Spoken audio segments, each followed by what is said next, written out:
सो गाओ रे। महाभारत के चरण कमल सदा करो प्रणाम गे। वृंदावन विहारी मुरलीधर घनश्याम। मेरा मुझ में कुछ नहीं जो कुछ है प्रभु तोर गे। तेरा तुझको सौंपत प्रभु क्या लागत है मोर हरे। तन पवित्र सेवा किया अरे धन पवित्र किए दान गे। गण पवित्र हरि भजन करो होई विधि कल्याण हरे। बंसी वाले मोहन अरे बंसी अनेक बजाय गे। तेरा बंसी मना हरे अरे खरे आंगन सुहाय हरे। लाल देह लालील से अरे धर लाल लंगोर गे। वज देह दानोदरन जय जय कपिले सुग्रीव हरे। पैया लागो पैया लागो पैया लागण ये गुरु चरण कमल कमल पैया लगा गुरु चरण कमल के पैया लगा।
धन्य धन्य कृत्य कृत्य बड़े सौभाग्य की बात है।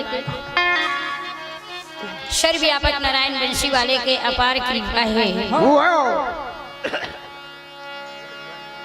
लोक कला महोत्सव में आए हुए भक्त भक्ति माता पिता भाई बहन चरित्र मानस में गंगा के धार बहते गंगा जमुना त्रिवेणी मंदाकिनी के रागी इस राम रस पिए बर राम रस में आनंद ले बर इन भगवत प्रेमी माता पिता भाई बहनी मन आए हमारे हमार पंडवानी परिवार के ओर कोटि कोटि प्रणाम। हमारे में तो वो ज्ञान नहीं शक्ति नहीं जो आप जैसे ज्ञाता बैठे हो 4 वेद 6 7 18 प्राण 9 व्याकरण के ज्ञाता आप लोग हर वेद प्राण के हर वेद पुराण से परिचित हैं। अब हम कौन होता नाम जी से ज्ञानी को हम ज्ञान की चर्चा बताइए हमारे में वो समर्थ नहीं आप मन के समक्ष जैन हमें मंच के लायक नहीं बढ़िया सादर आमंत्रण करके हम समस्त भगवत प्रेमी मन ये मंच लदे हमार मन की स्थिति गति देख लो डिगिट डागर फिर हम बोले कत का पना ही है ना। हमारी ये पंडवानी के कार्यक्रम सन 82 से शुरू है भैया। आज बड़े सुंदर प्रेमी के साथ बढ़िया प्रतियोगिता रखे हैं हमारे भैया जी मैंने इस लोक कला महोत्सव में। तो कथा के प्रसंग महाभारत सबल सिंह चौहान महाभारत के आधार पर भैया जी बता रहे हो हाँ पूछ रहे ए मतलब पूछा था ना कौन प्रसंग ला सुने बर के है संचालक भैया आप मन ला बताइस ना सबल श्री महाभारत के आधार पर अमृता दीदी हम पांडव चरित्र ला सुना ही कौन कथन की ही सोहा नहीं है पता नहीं है। अच्छा चलो कोई बात नहीं। सबल सिंह महाभारत के आधार पर आप मतलब 1 घंटा में जने रुचि आ जाए वही सुनाना है ना लेकिन इकर सूची में लिखाए है आदि पर्व आए ना इसने एमन तो कोनो हूँ हाँ कहबे नहीं करे भाई एकदम चुपचाप बैठे जय जग हम जय नहीं कहा है एकदम चाय में झन भुलाई करो ना अब घंटा भर के समय है चलो कोई बात नहीं। सबल सिंह महाभारत के आधार पर आदि पर्व के प्रसंग आइए। ब्रह्म जी अधमा के रूप में मुग्ध हो जाना इस कथा संगीत में त्रुटि हुई अपने लिए का जान के माफी दे हो गलती रघुपति चरण मनाई के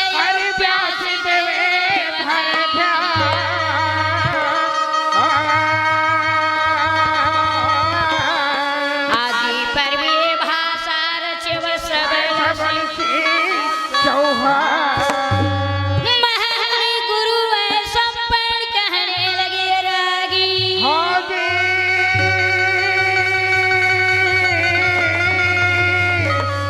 के राजा जन्मे जय तोर पुरखा के कथन सुनावा था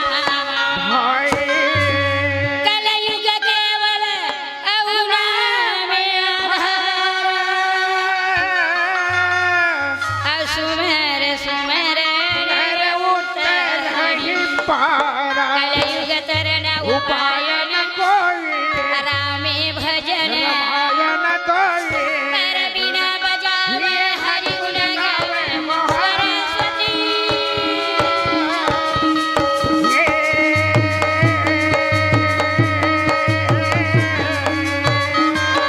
गाई बिना बजावे हरि गुण गावे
और जन्मे जाइए महाभारत ल सुनी सुने तोर मूर्खा मन अतेक महान प्रतापी अतेक बलवंता अतेक गुणवंता अतेक निर्णयी हो जिस इखर मन के गुण अगाध है बेटा वर्णन नहीं होई वाह वाह तोर पुरखा में राजा कृष्ण राज करी बात करे कृष्ण के बेटा मारीच मारीच के बेटा सूर सूर के बेटा सूर्य तारा जेखर लइका शंभु रही वाह वाह वाह आर्य शंभु के लइका नक्षत्रपति जेखर लइका नहन संजति प्रजमा हस्ती तप्ती राजा दुष्यंत या दुष्यंत के बेटा भरत कुमार भरत 7 वर्ष के आयु में जो शेर के साथ खेले अच्छा ए भरत जी हाँ जी जेन हमार देश ला अजनाब देश के नाम से लोग समझे जाने हाँ जी कुमार भरत राजगद्दी के मालिक हो गए वही दिन ले हमार देश ला भारत देश और भारत वर्ष के नाम से जाने भरत के बेटा मंजमी के बेटा ब्रह्मा ब्रह्मा के बेटा विष्णु विष्णु बेटा सत्यसुवन अरे सत्यसुवन के बेटा संतानु रागी और संतानु के बेटा विचित्र वीर्य चित्रांगद जकल लइका धृतराज पांडु राजा पांडु के लइका 5 पांडव लइका ये अभिमन्यु अभिमन्यु के लइका परीक्षित और परीक्षित के लइका राजा जन्मे और महाभारत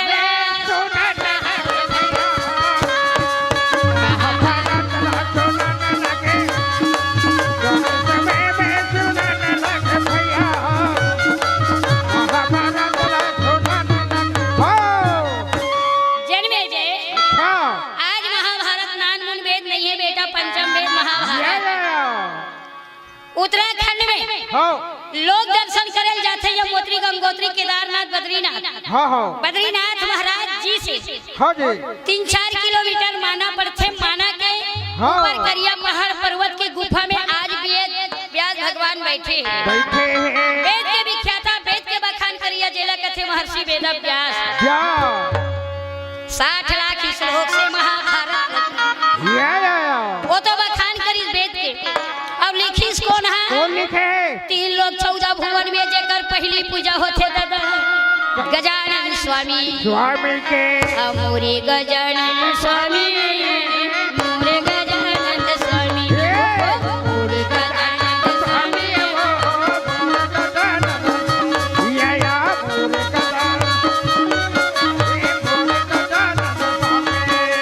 सबले पहली पूजा सबले पहली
बंटवारा 60 लाख में 30 लाख श्लोक के कथा के वक्ता देव ऋषि नारद और श्रोता रही है आज हमारे भगवत प्रेमी में बैठे 33 कोटि देवता मन सुनी देवी देवता मन सुनी नारद के मुहले अच्छा 30 लाख श्लोक कथा प्रसंग देवलोक में 15 लाख की कथा के प्रसंग है 15 लाख श्लोक देवल यशील गण महाराज पितृलोक में सुनी और 14 लाख श्लोक के महाभारत ला सुखदेव मुनि महाराज किन्नर गंधर्व ने सुनी 1 लाख श्लोक के महाभारत कथा लेना मृत्यु लोक काशीपुरी में जन्मे जय सुने हैं और वैशम पैन सुनाए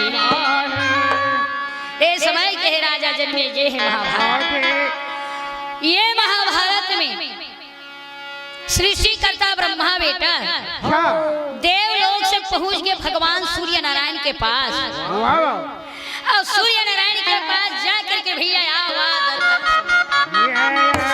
अरे काहे को गए दीवाना हो ब्रह्मा राम है जनाब काहे को गए दीवाना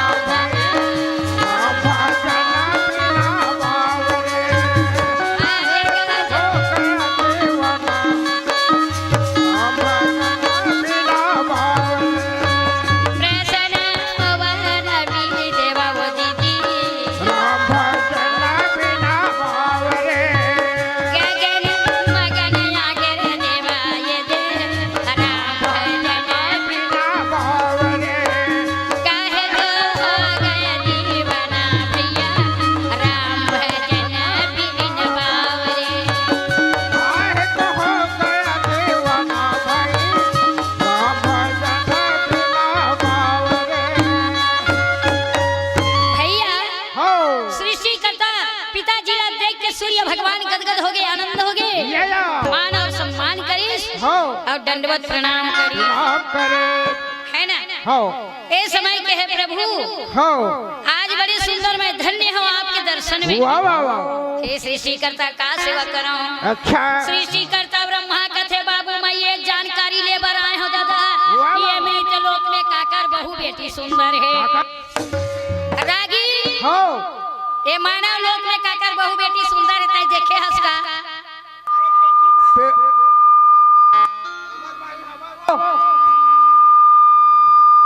तोर भाई सुंदर है। अच्छा अपन बार हवा बा दूसर बार कहीं रहा। अच्छा ये भारत वर्ष के सुंदरी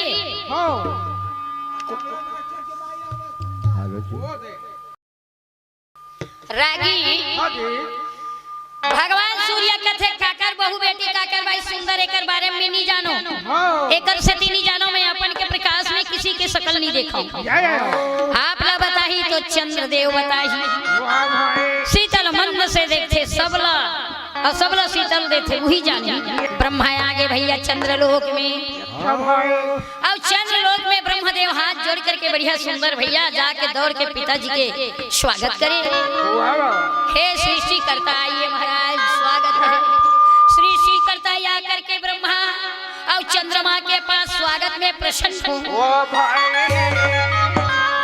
पहली सतयुग द्वापर त्रेता के लोग मरना दोनों ही हाथ जोड़ के दंडवत प्रणाम करे। अब बड़े सुंदर सगाए आवे तभी हमार दाई दादा मन के जमाना में घलो सुंदर लोटा में पानी दे के दोनों हाथ में चरण छुए प्रणाम करे। एक हाथ वाले नहीं रही से अभी के समय में हमार जमाना में कोनो देख भाई से एक हाथ में पांव पर थे और रामचरित्र मानस चलो थे। आप मतलब सीख रोज मिली आ बेटी कथा के प्रसंग में बताही वेद शास्त्र बताही एक हाथ के प्रणाम वर्जित है। चाहे पुरुष वर्ग हो या महिला कोनो भी हो, दोनों हाथ जोड़ के किसी के पास चरण छू के आशीर्वाद लेना। जिन आदमी एक हाथ में पांव पर थे ना वो खर पुण्य जिन पुण्य करे रहे थे तत्काल समाप्त हो जाए।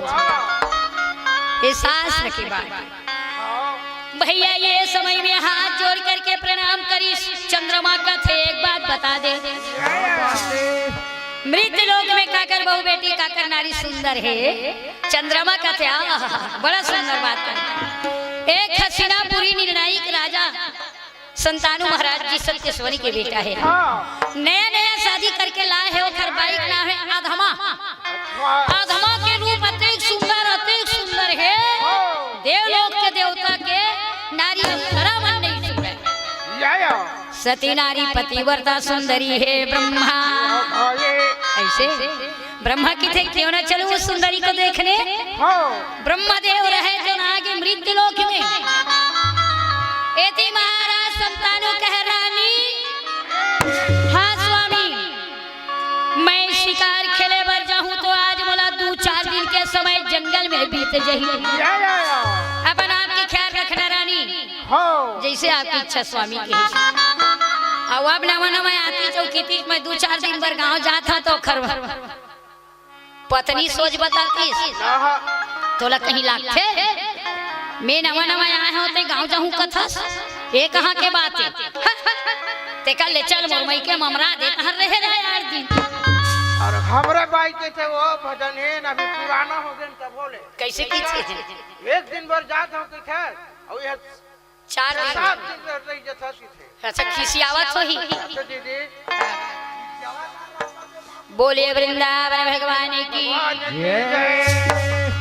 ब्रह्मा माना लोग है राजा संतानु 2-4 दिन शिकार खेले बर जाए। संतानु महाराज बिया बड़ा सखन वन में बढ़िया सुंदर लेके अपन निशाना में मगन है। हाय रे शिकारी भैया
रागी पंडवानी सुनबो की धकर लकर खा पी के अपन आए हैं, कोनो तरी डहर देखत, कोनो इधर उधर देखत है, कोनो अपन लोगे लई कम भुलाए है। चेत नहीं है तैसे लगते हैं, चेत कर प्रेम से बोलो वृंदावन भगवान। तो आइए, ब्रह्मा बन गया राजा संतानु, और संतानु के रूप ला बना करके आगे कहा अधमा रानी के महल। अब आवाज लगे महारानी अधमा, अरे ओ अधमा, वो पति जैसे अगर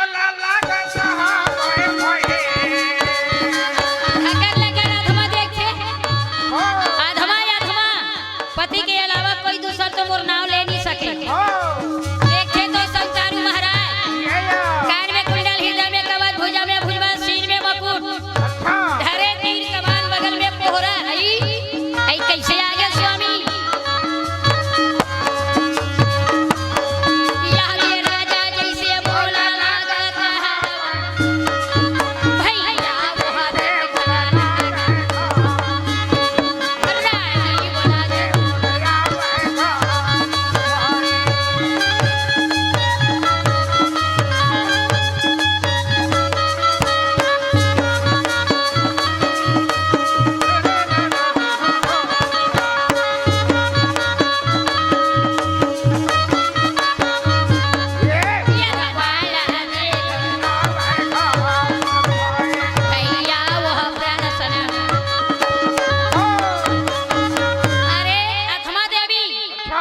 एकदम सन्नाटा छाय, टकर टकर का देखत है।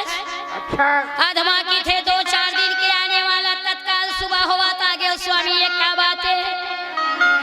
अब अधमा मोर नाव ले लेके आज महल में काबर चिल्लावत था, एकदम चिल्लावत। तई जंगल गए रहे महाराज, जंगल में तोला दिशा भ्रमण हो गए तैसे बात। अरे अधमा ये बात नहीं है पगली, कैसे भूला हूँ मोर अधमा ला। अधमा जाए बार तो 4 दिन के समय लेके गए रहे। अरे पगली, तयत का रूपति हस, तयत का सुंदर हस, तोर बिना पल भर रहना मोला मुश्किल होते। अधमा तोर बिना कहाँ रह सकूं जंगल में, तोर दर्शन करे बार आ गया मधमा, और चले जाऊं वापस तोर माया ला पाके। ए अधमा, तोर प्रेम अधिक सताए है मोला, और जंगल में ना रथ वथ अर्जा प्रजा सब ला त्याग के आ गए हाँ, अब बड़ा प्रेम से मोर से हित मीत कर ले। अधमा की थे कुछ लाखे यहाँ कायदे सुबह सुबह, और वो भी पत्नी के प्रेम, हाथ जोड़ के अधमा की थे बेस सास ला तो कंडर डाले देवी देवता ला, घर के पत्नी हाँ, सुबह सुबह घर में पति वाला देवी ग्रुप में देखते स्वामी, स्नान ध्यान करके भोजन बनाते, घर के पत्नी हम महतारी के रूप मेरी थे, संध्या आरती करते महाराज, तब वो लक्ष्मी के रूप मेरी थे। अर्धांगिनी आपके पत्नी मैं 12 बजे रात्रि में हो जाऊं, लेकिन अभी पत्नी नहीं हो स्वामी। अरे सब कथा ना छोड़, बोला कुछ नहीं चाहिए, तो माया चाहिए, तो प्रेम चाहिए, और नहीं तो मैं तो परित्याग करके जाऊं, तो कभी इस महल में अधमा कथी यहाँ का दस है, ओला हो गए धोखा। अच्छा जैसे आपकी इच्छा महाराज, आप तो मोर पति देव आपके चरण के दासी हूँ, जैसे आपकी इच्छा। अधमा आई हंसी हंसी सेवा, अरे हंसी हंसी सेवा, पति के वो बजा है, पति के वो बजा, पति समझ गई बेचारी।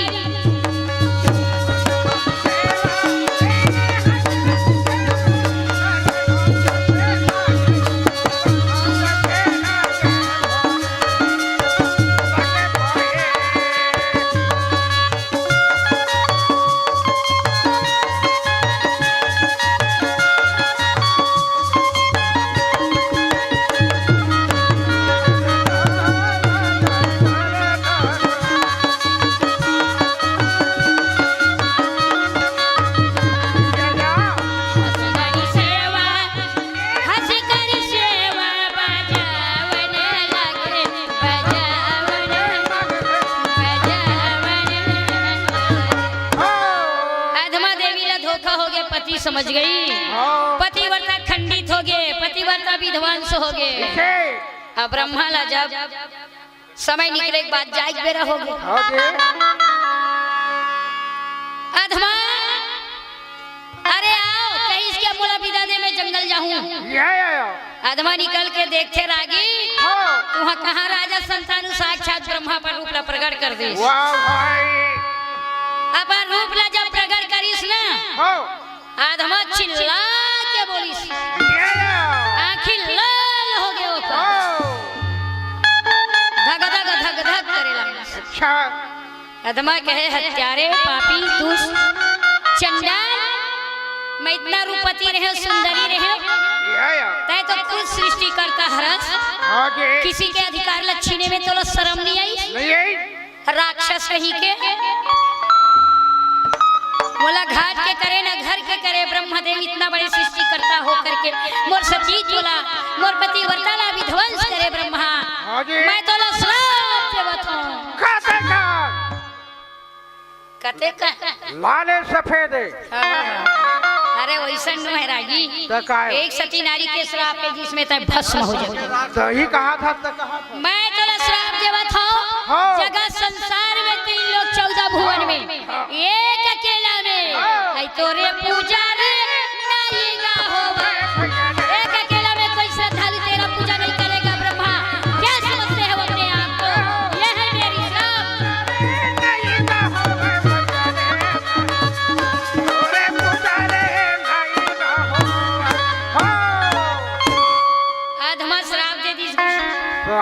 वही दिन ले ब्रह्मा का अकेला मंदिर नहीं है, वाह वाह वाह, गिने चिने कोनो मेर हो रही है ना भैया।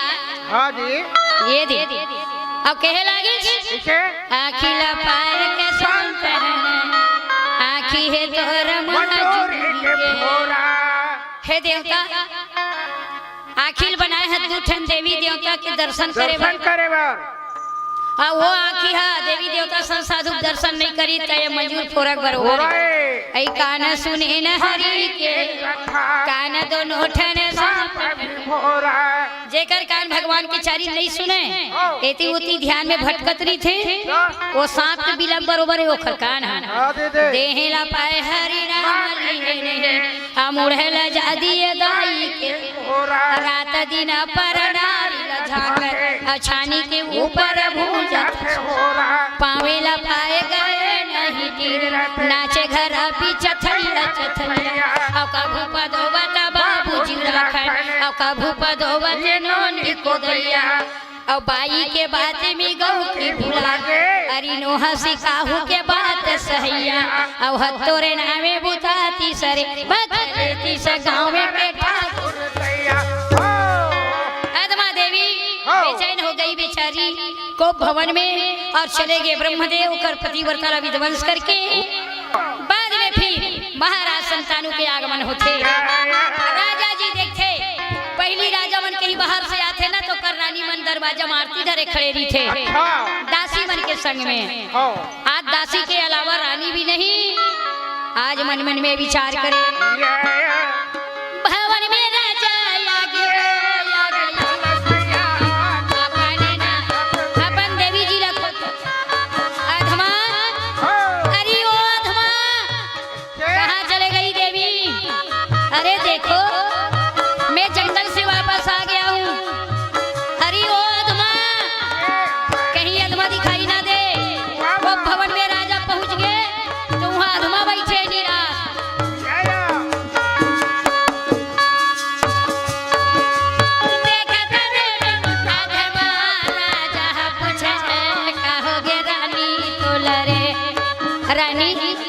दे देख ले।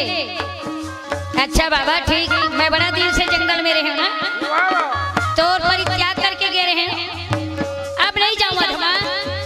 अरे नजर उठा के देख ले रे पगली अधमा, मैं राजा संतानु बोला था फिर भी अधमा देखने वाली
देख के बोले महाराज मैं आपके अधमा नहीं। एक बोल था सधमा तय मोर अधमा नहीं तो का कर अधमा तय एक अकेली होकर के बाउली सा हो गया इसका राजा। अच्छा मैं आपने एक बात बतावा था कैसे? आपके घर हाजिर में सृष्टि करता जी आपके सकल सूरत में आके मोर पति वर्ता विध्वंस करी। अच्छा आपके सकल में आरी धोखा दे दिस महाराज। तय किसान सती नारी पति वर्ता सधमा उठा के वचन बोले थे बोले में चलो शर्म नहीं लागे स्वामी। हे हस्तिनापुरी नगर के राजा अगर मैं आपने बताए बगैर कहीं चले जाते तो मोर प्रजा बल्ला जबरन तंगाव पर एकर से थी ये दूसरी शरीर रख के आपने समाचार बताए बर रुके हैं। अच्छा मैं इस दुनिया में किसी का नहीं स्वामी बस इतना ही बताए के लिए रुके रहे। आधमा कई की रोवत रोवत महल से निकल गए। अच्छा और महल से निकल के गंगा में कूद दी जाके गंगा में प्राण छोड़ना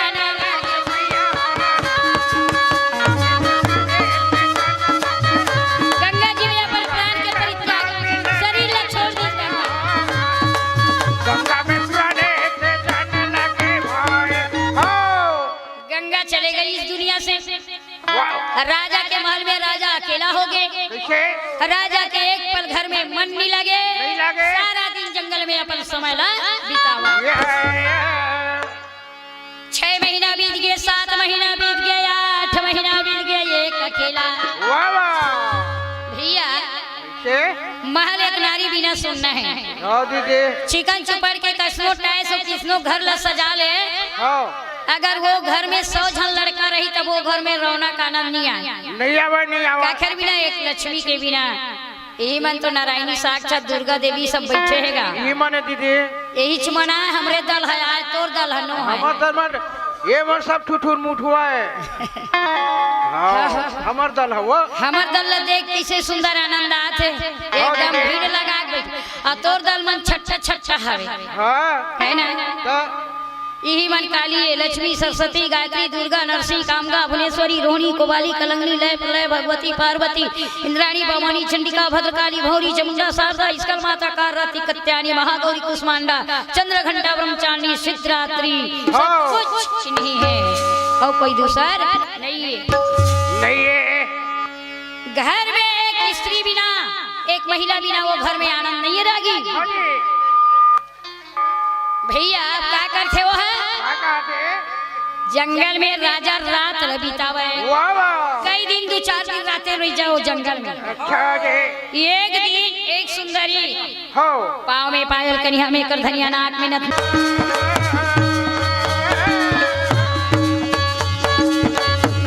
लामा ये बोला देखा ये वो राजा जी बोला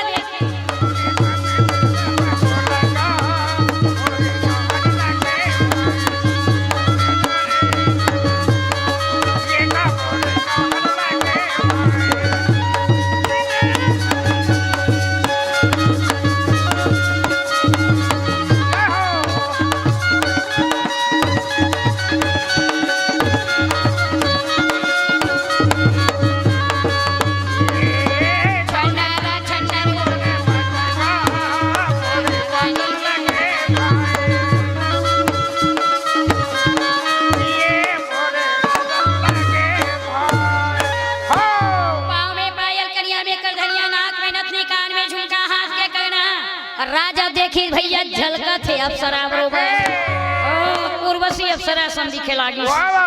राजा रथ ले गए और राजा जा का थे वो एनुनी अरे ओ देवी जी एक अकेली जंगल में आसी दासी आपके सहेली संगवारी कहाँ है? नहीं दिखा थे।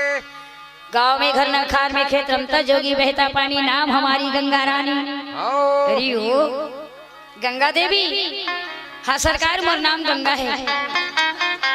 अच्छा तोर दाई दादा भी नहीं है बस एक अकेली हूँ मैं।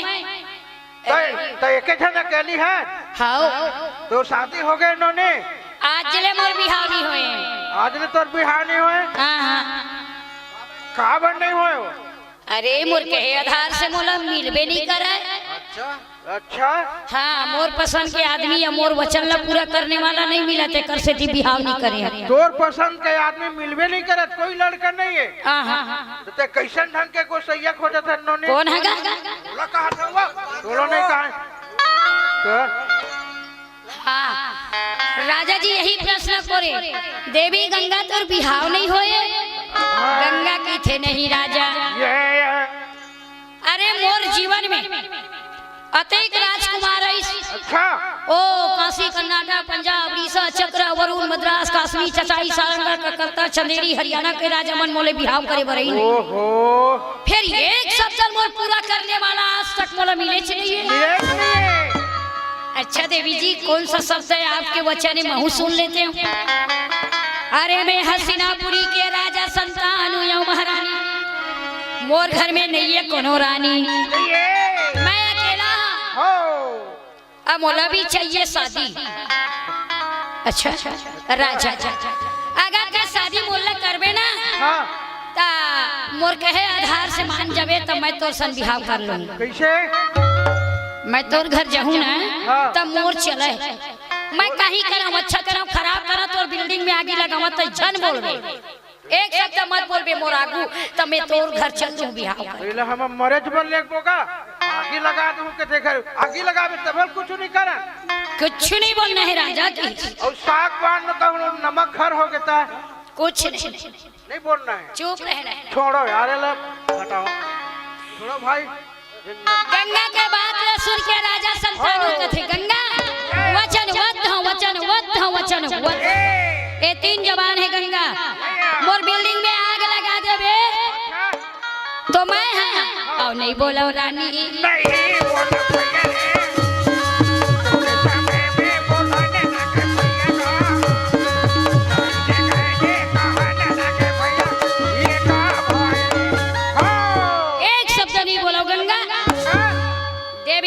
वन महाराजा लालिस घर में। अब वो कसन में बैठ के है गगन मगन उछाक खुशी खाई की बे राजा संग में देवी जी आते भैया शिव जी के मंदिर चले जाए।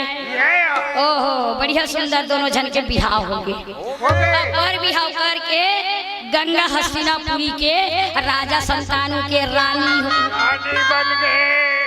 अब घर में रानी आ जातेगा तानेती होती पूछे ताचे शुरू हो जाते, 2 महीना 4 महीना 6 महीना हो नहीं कैसे आ सुभिया तोरी यहाँ बहू बने बात करते नहीं, बने चाय पानी देते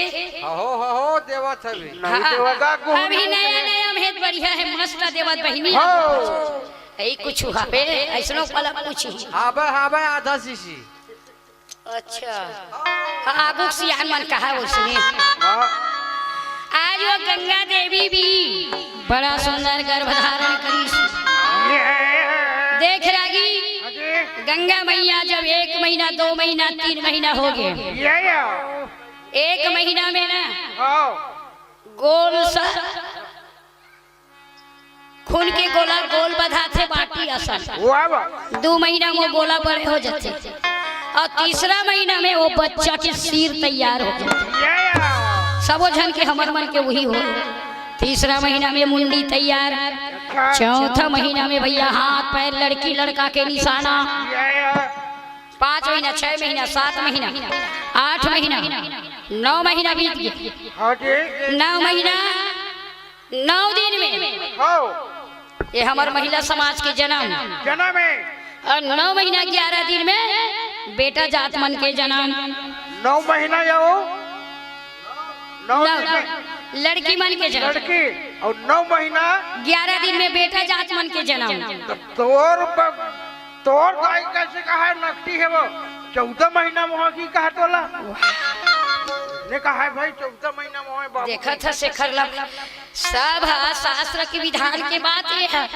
अब आप दाई मन कही ना तो पूरा ये दरिये लइका दरी 9 महीना रहे, वो 10वां महीना में लइका जन्म धरे तो लोखन के मोरे दाई वह 14 महीना मोल जन्म दी। ये पूछ ले भाई ये देला वैसने न होएगा कैसे था सर में नहीं एकदम घोर दुकाल पर गिरी कैसे का हमार दाई मामा घर चलते रही दिन बाद अल्लाह भुला गिरी हमार जन्म हम मामा घर के हरे गाँव खजरी बिरला बुला त दिन बादल भुला गई बेचारी अड़ी हाँ 4 महीना भुला गए 4 महीना भुला गए हाँ तो 4 महीना तो मामा ढाक के हो गए चुप यही कहा था भाई ए दे गंगा महीना के गंगा माता गर्भ धारण करी 9 महीना 10 दिन बीत गए अब 11वां दिन में आगा सुंदर बेटा के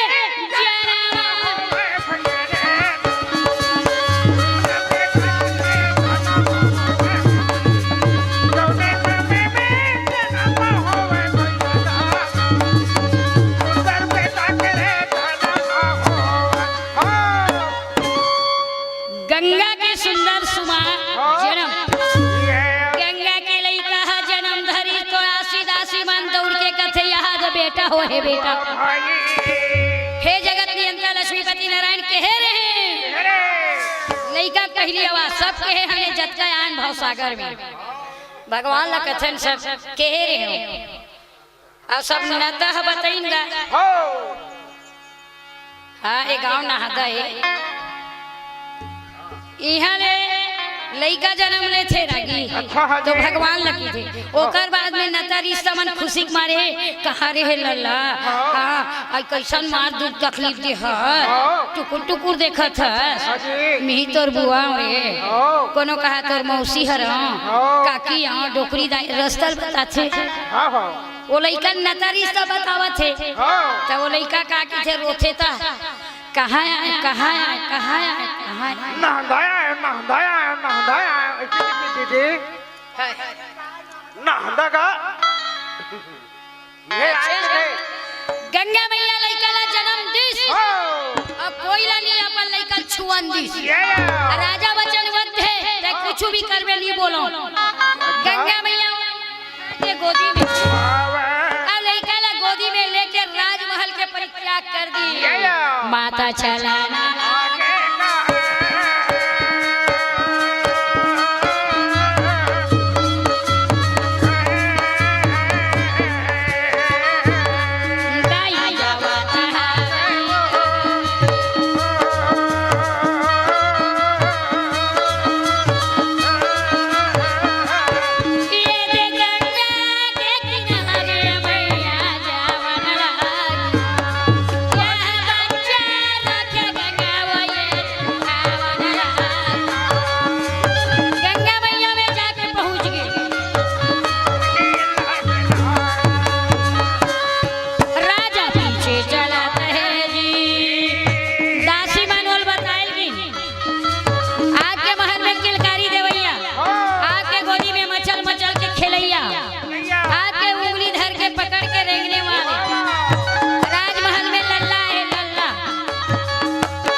वचनबद्ध के कारण कुछ नहीं बोलीस वचनबद्ध नहीं होती तो गंगा ते लेकर नारपुर सुधा जन्म दे लेस अब कैसे गंगा तीर में ला लेस लेकिन वो तो वचनबद्ध है कुछ कर बे गंगा यही से थी ना बोला पहली बता दे मोर कहे मुताबिक लेक बेटा जाऊं राजा कुछ न कहे नारपुर सुधा लेकर घर अब हवा और जाके गंगा में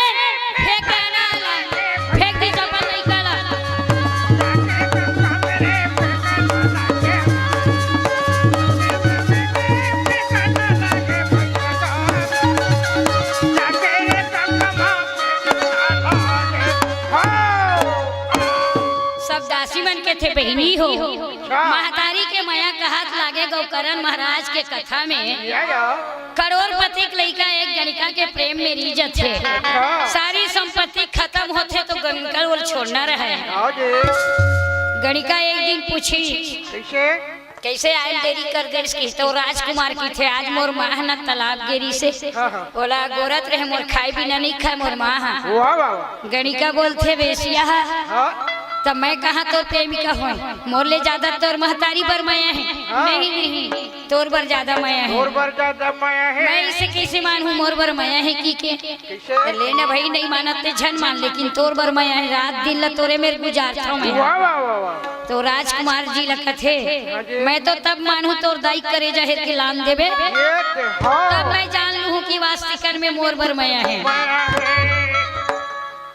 लड़का की महतारी खा पी कर आराम करत रहेगा। अच्छा प्रेमिका के बात ल सुनीस तलवार उठाए और महतारी के कत्ल करीस और धरीस करेजा निकलत रहे और जैसे जात रहे चौखट में अपट के गिर गए हाथ से कलेजा छूट जाके दौड़ के कोनो नहीं दिखत होई कि वो चोर है यानी वो बेटा है दाई कलेजा उठाए वर्गीस तो दाई के कलेजा बोलते हाय मेरे लाल तो लचोड़ तो नहीं है सो ही बेटा ये माँ के माया है ये माँ के माया है। अब ये कैसन हवे अपन लइका जन्म देते साथ नारपुर सुधा नदिया में फेंक दे हाय हाय हमन तो ऐसा नहीं देखे ये डाइन है वो मैं कते के बताऊं रागी हाँ जी गंगा देवी आई सो राजा के पत्नी बन के 7 जन बेटा जन्म दीस गा वाह वाह और जे जन लइका जन्म धर ते ठला नदी हम फेंका अपन घर भले जन्म देवा और नदी में बहावा ऐसने करते करते बहुत 7 पुत्र हो गए। अच्छा आखिरी 8वां बेटा जन्म दीस और लइकल धर के गंगा में राजा की थे मोर तो वंशज वली समाप्त हो गए वैसे होते जाते एकरे से तियल कोनो बिहाव नहीं करिस रे मैं कहां फंस गयो मोर तो महल में किलकारी ही देवैया समाप्त करत है ये कहां के न्याय राजा आगू खड़ा होगी जैसे फेंके वर्गी अपन गर्भ के 8वां बेटा ला ए गंगा 7 पुत्र के नाश प्राण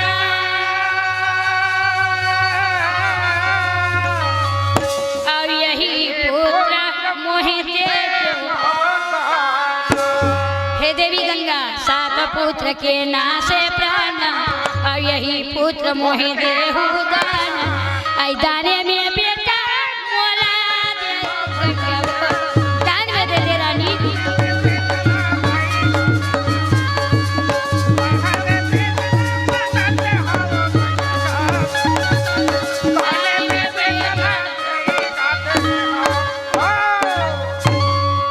खटखटा के गंगा हंसिस अतका दिन तोर सर रहे राजा अब नहीं रहा अरे गंगा एक बार नहीं रहा मोर सन मैं दान में मांगा था लइका ला गंगा ऐसन मत कहा हाँ राजा 8 जन बेटा ला जन्म दे डरे और तय दान में मांगा था तो मैं देवो भी नहीं कब तक जब तक देवता मन के आदेश नहीं हुई तब अब मैं नहीं रहा तेरा जानता हूँ ए गंगा ऐसा मत कहा देवी तोर मोरा संगा छोटे ना काया बन में तोर मोरा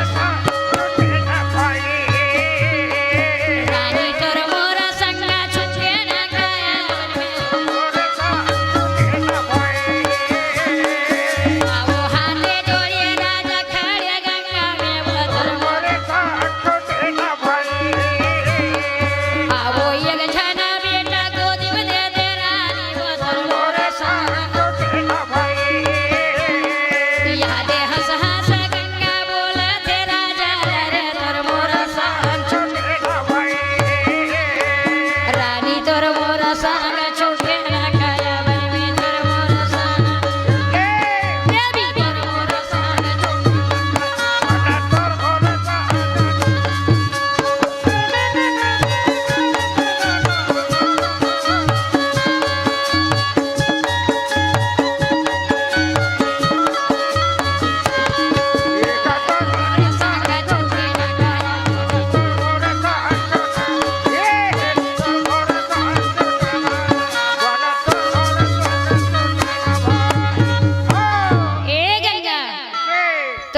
ला मैं नहीं समझता हूँ। लई गला धर के कथे राजा मैं आवत हूँ। देवता लोक में गीत ब्रह्मा विष्णु महेश कुबेर अग्नि वायु सब आज मोर बेटा ला मांगा थी राजा। देवता मन की जा गंगा तोर बेटा के नाम रही है देवलोक के देवव्रत और जाके दे दे राजा। अच्छा देवता मन की हिन कहन दे दी। राजा संतानु एले 8वां बेटा एकर नाम देवव्रत है। मैं गंगा तो मोर बेटा के नाम गांगे रखा था। वो गांगे नाम रखी। राजा जेला अपन बेटा समझा था सो कोने जानता। गुरु वशिष्ठ यज्ञ करे से अब यज्ञशाला में अष्टवसु देवता मनाए दिन है। अष्टवसु देवता है जेला मैं बेटा बना के अपन कोख से जन्म दे हो। गुरु वशिष्ठ के काम धेनु चोरा ले गए देवलोक में। तपोबल के साधन में वसु देखे अरे पापी देवता हो। देवता हो के चोरी करे हरे अष्टवसु मृत्यु लोक में मनुष्य हो जाओ। गुरु वशिष्ठ श्राप दिस लागी। शराब लापा करके देवता मनाई। गुरु किस महाराज हमला मुक्ति दिला दे। हमन काखर जाबो तब गुरु जी हृदय इसकी थे जाओ गंगा मैया के पास। गंगा हमला बेटा बना के जन्म दे दे माई। ऐसे तब गंगा की शरण में आया तो नहीं मरन ना अवश्य मैं मनुष्य रूप लधर हूँ। राजा यह वसु देवता मन के उद्धार करे बर मैं आपके पत्नी बने हूँ। मैं मनुष्य रूप धरे मैं बहती गंगा शर्व नदी महागंगा देवन में भगवान छंद महागीता सही धर्म दया समान। मैं वही गंगा और राजा और एक दिन तैहारा कोलिहा तोरियोनी कोलिहा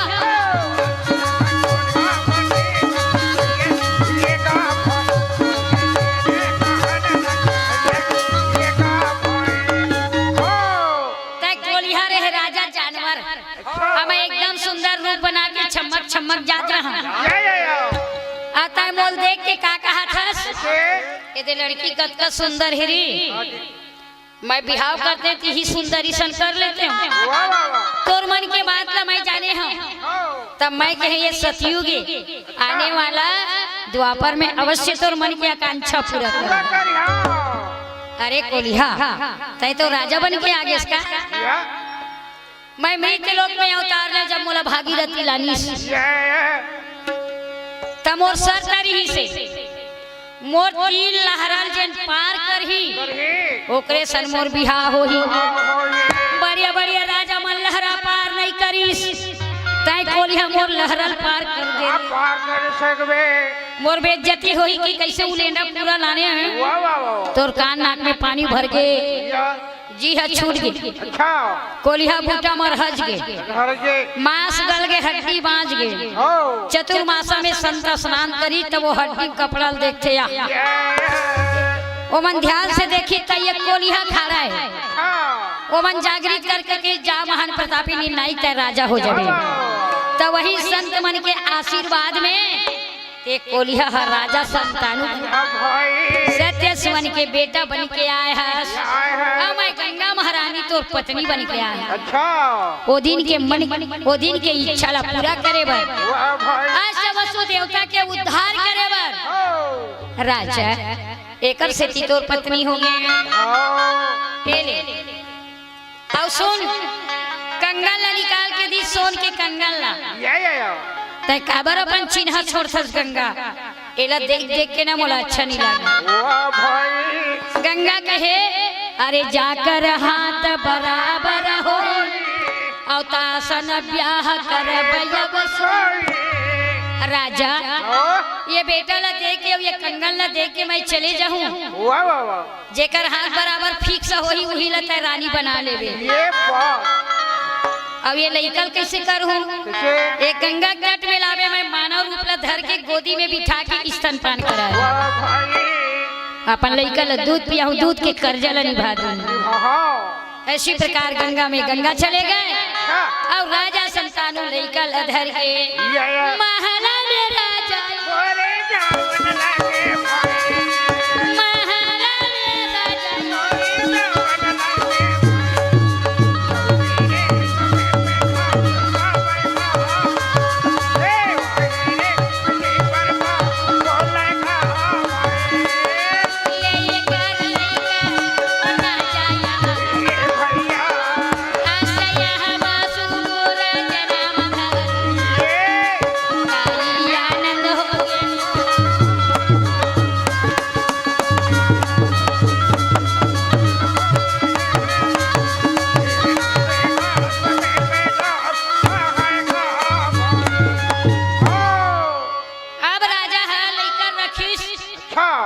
अब वो रोएगा भूख में, तब लड़का लधर के गंगा के किनारे में ले माया कहाँ रहे तै ठगनी, माया कहाँ रहे माया कहाँ रहे तै ठगनी, माया कहाँ रहे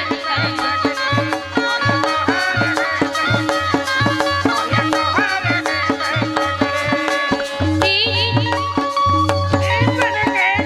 लोक लातर भरमा काल निरंजन भगनी, वो माया कहाँ रहे तै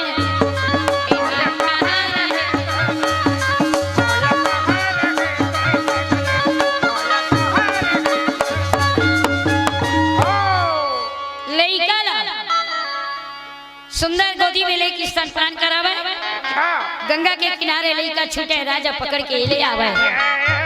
कहला बतावे भैया 1 साल बीत गए, 2 साल बीत गए, 4 साल 5 साल, देवव्रत 7 वर्ष के हो गए। गुणवंता ऋषि ताकत वाले ऋषि लड़का घोड़ा में चढ़ के जाए, दाई के दूध पिएला। एक दिन 80 साल के डोकरी ओकर राह रोकी तो वो का कहते माता ये रद्दल हर दे मोर घोड़ा मार दी, अब वो नहीं जाने मोर माए काबर वो रूप ला बदल के गए, चाबुक ला उठा के अब घोड़ा ला देवे, घोड़ा के जगह वो माता ला लगाए। फिर लड़का आके गंगा तीर में कहे माँ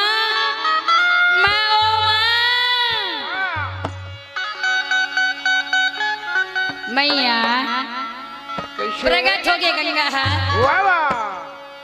कैसे आवे लहरावती आवे वो गंगा दाई, लहरावत आवे वो गंगा मैया, ये लहरावत आवे वो गंगा मैया, लहरावत आवे वो गंगा दाई, लहरावती आवे वो गंगा दाई, लहरावत आवे वो, लहरावत आवे वो गंगा मैया, लहरावत आवे वो बेटा के गोहर में बेटा के पुकार में लहरावत आवे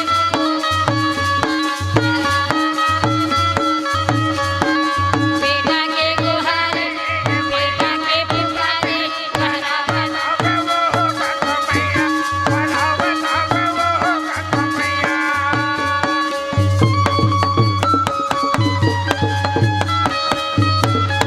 जय हो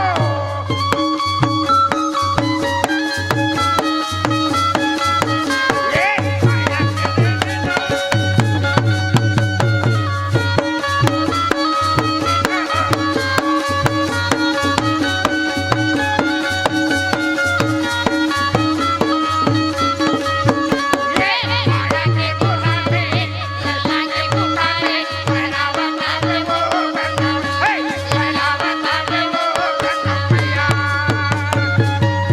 प्रेम से बोलो गंगा मैया की। देवव्रत ला गोदी में गा स्तनपान कराए बे तो खल्लो रूप दे रहा है, कहे माँ हाँ बेटा तोर सीना में काय लोरू पड़ गए लाल लाल भोभरा। दिखा थे गंगा के कोई बात नहीं रहने देता है, दूध पिए बरा दूध पी ले। ए माँ तय आज नहीं बतावे दूध नहीं पियाऊं, आज रहता रद्दम कोई मिलीस का बेटा, हाँ एक वृद्ध 80 साल के माता जी हट बोले चाबुक घोड़ा देते हैं, वो चाबुक लग के वो माता ला ओखरे लो रुकते हैं बेटा। अच्छा बेटा, जगत में अलग अलग शरीर है, अलग अलग नाम है, माता तो एक ही है ना। आजकल सुरीश और कहिश चरण की सौगंध है माँ। मैं अपन जीवन में महिला समाज ला केवल ना माँ की दृष्टि से देखी, शपथ मत ले बेटा किस नहीं माँ। आज मैं कहा तो महिला समाज ला केवल एक नजर में देखूं, एक ही नजरिया में। कैसे? केवल माँ के नजर। अच्छा। ऐसी प्रकार के ही सौबान विद्यालय रखा थे, घोड़ा के चाबुक।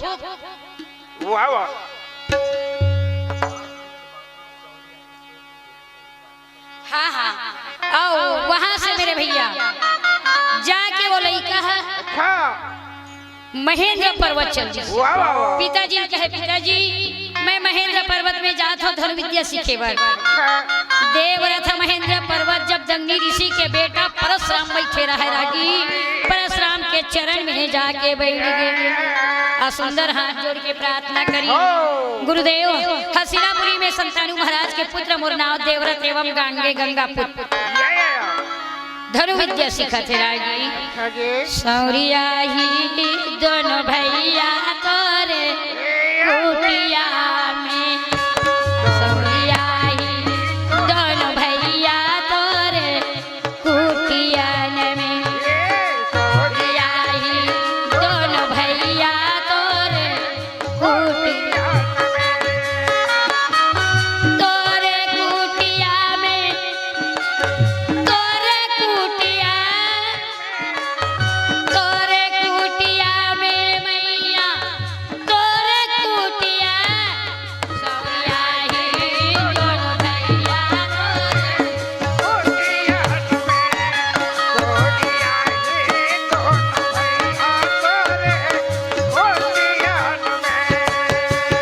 मीठी मीठी कुंदरू बोई रोज सकेलत रहिबे।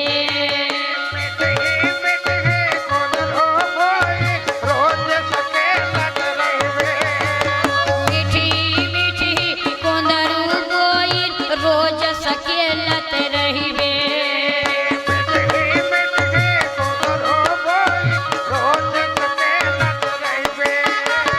आई जब दशरथ के बेटा तय खाए पर कहिबे, आई जब दशरथ के बेटा तय खाए पर कही, पक्का खाही रघुरैया तोर कुटिया में, पक्का खाही रघुरैया तोर तोरे कुटिया में, सौरी तोरे कुटिया,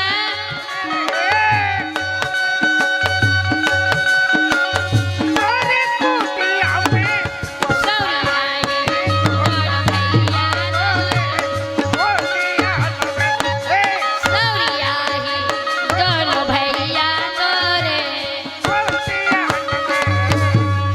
बाह विशाल गले बने माला जटा मकुट सिर साज, बाह विशाल गले बने माला जटा मुकुट सिर साज, बाह विशाल गले बने माला जटा मुकुट।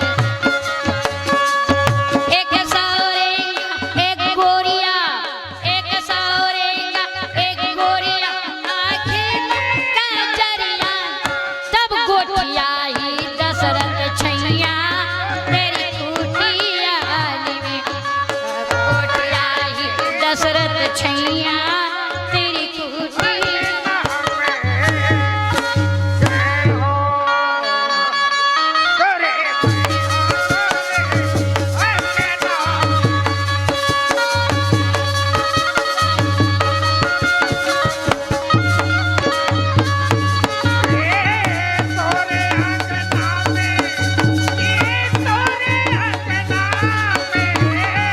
तोरे कुटिया में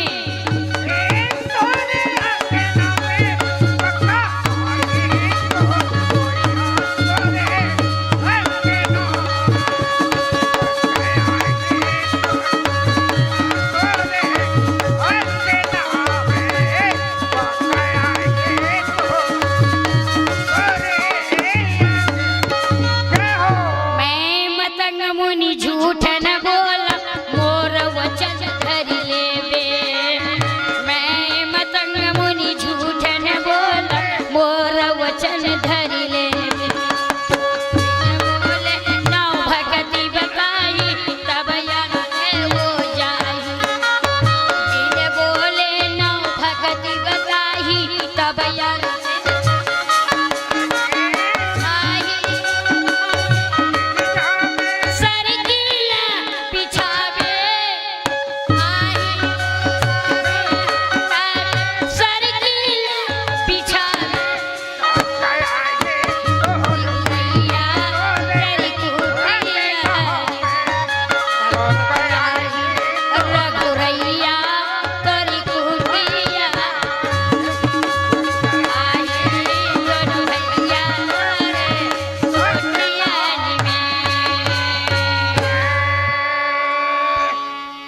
अच्छा भैया प्रेम से बोलो वृंदावन बिहारी लाल आदि शक्ति दुर्गा मैया की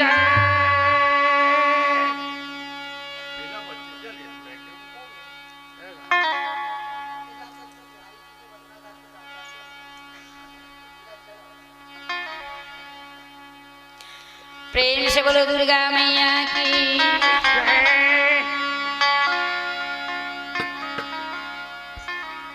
औकते कन पाल्टी है आगे है ना हाँ तो लो ना गुरुजी चलो बंद कर अरे मुख मुरली बजा मुख मुरली बजा छोटे से श्याम कन्हैया मुख मुरली बजा मुख मुरली छोटे से श्याम मुख मुरली बजा मुख मुरली बजा छोटे से श्याम अरे छोटे से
ठगनी माया कहाँ रही माया कहाँ रही माया कहाँ रही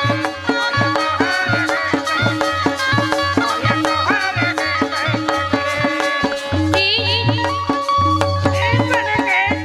लोक लातर भरमा काल निरंजन भगनी वो माया कहाँ रहे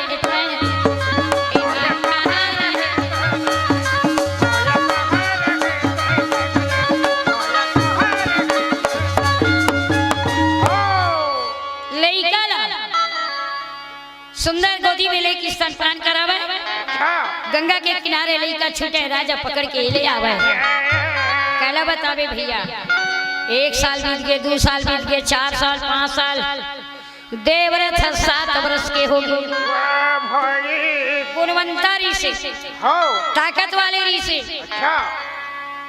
लइका घोड़म चढ़ के जाए दाई के दूध पिएला एक दिन 80 साल के डोकरी ओकर राह रोकी तो वो का कहते माता ये रद्दल हर दे मोर घोड़ा मार दी अब वो नहीं जाने मोर माए काबर वो रूप ला बदल के गए चाबुक ला उठा के अब घोड़ा ला देवे घोड़ा के जगह वो माता ला लगाए फिर लइका आके गंगा तीर में कहे माँ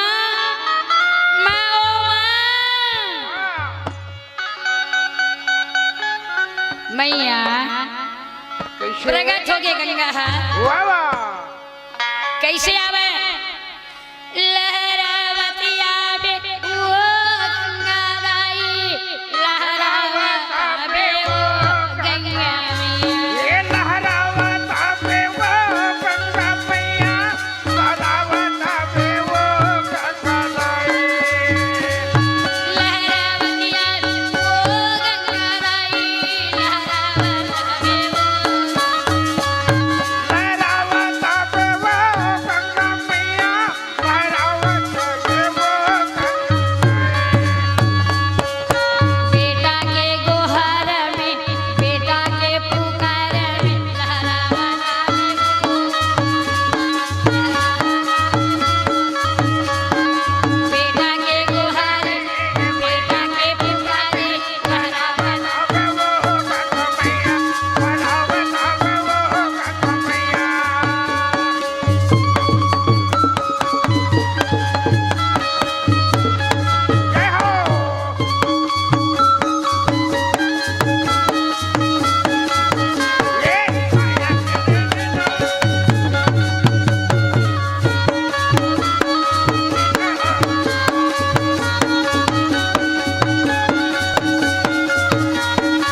तो खल्लो रूप दे रहा है कहे माँ हाँ बेटा तोर सीना में कायलो रूप पड़ गए लाल लाल भोभरा गंगा के कोई बात नहीं रहने देता है दूध पिए वाला दूध पी ले ए माँ आज नहीं बतावे दूध नहीं पियाऊं आज रहता रद्दम कोई मिलीस का बेटा हाँ एक 80 साल के माता जी हट बोले चाबुक घोड़ा देते हैं वो चाबुक लग के वो माता ला ओखरे लो रूपते है बेटा अच्छा बेटा जगत में अलग अलग शरीर है अलग अलग नाम है माता तो एक ही है ना आजकल सुरीश और कहीश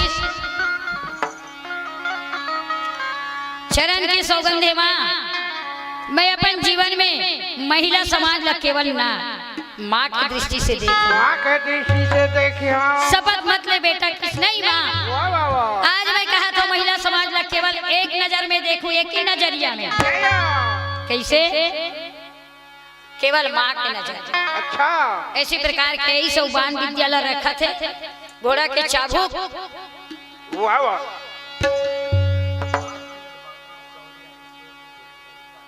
हाँ हाँ आओ वहां से मेरे भैया जाके वो लड़का है महेंद्र पर्वत चल जाए पिताजी कहे पिताजी मैं महेंद्र पर्वत में जात हो धनुर्विद्या सीखे बर। देवरथ महेंद्र पर्वत जब जंगली ऋषि के बेटा परशुराम बैठे रहे रागी, परशुराम के चरण में जाके बैठ गए। सुंदर हाथ जोड़ के प्रार्थना करी, गुरुदेव हसीनापुरी में संतानु महाराज के पुत्र मुरनाव देवरथ एवं गांगे गंगा पुत्र धनुर्विद्या सिखत रागी। सौरिया ही दोनों भैया तोरे कुटिया में, सौरिया ही दोनों भैया तोरे कुटियन में, सौरिया ही दोनों भैया तोरे कुटिया तोरे कुटिया में, तोरे कुटिया तोरे कुटिया में मैया तोरे कुटिया, सौरिया ही दोनों भैया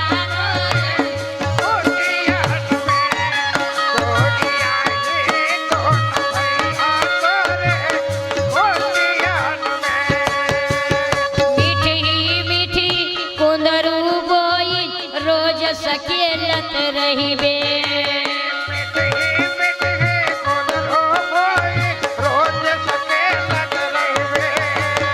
मीठी मीठी कुंदरू बोई रोज सकेलत रहिबे।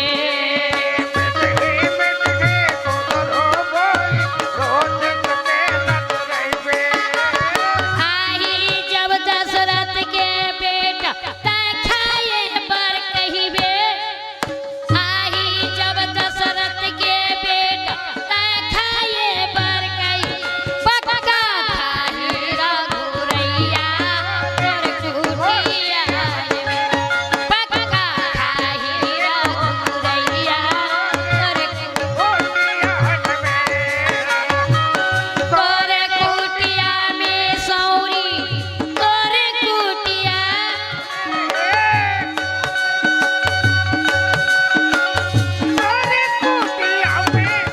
सौरिया ही दोनों भैया सौरिया ही दोनों भैया तोरे,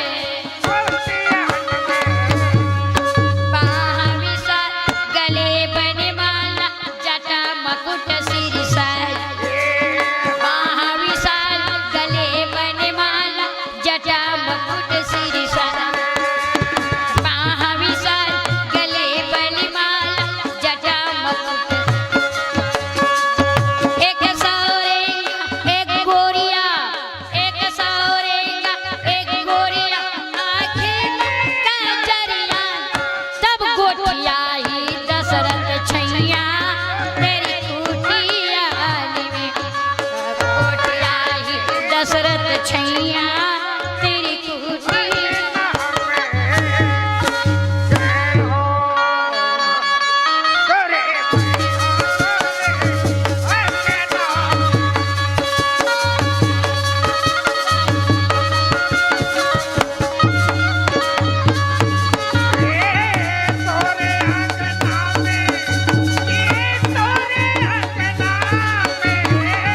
तोरे कुटिया में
प्रेम से बोलो वृंदावन बिहारी लाल आदि शक्ति दुर्गा मैया की।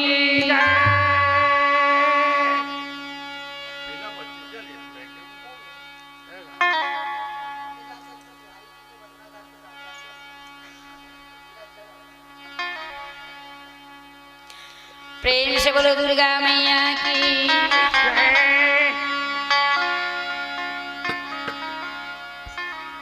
औकत कन पालती है आगे है ना। हाँ तो लो ना गुरु जी चलो बंद कर। अरे मुख मुरली बजा मुख मुरली बजा छोटे से श्याम कन्हैया। मुख मुरली बजा मुख मुरली छोटे से श्याम कन्हैया। मुख मुरली बजा मुख मुरली बजा छोटे से श्याम कन्हैया। अरे छोटे से श्याम कन्हैया हो छोटे से श्याम कन्हैया। छोटे से श्याम कन्हैया हो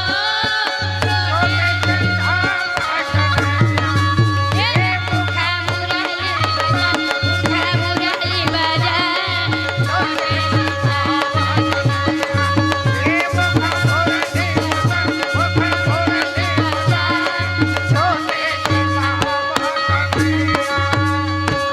छोटे मोटे रूपावा कदमा के भुइया लहर से डाल भुइया लहर से डाल घर में बैठे कन्हैया कन्हैया कन्हैया। छोटे मोटे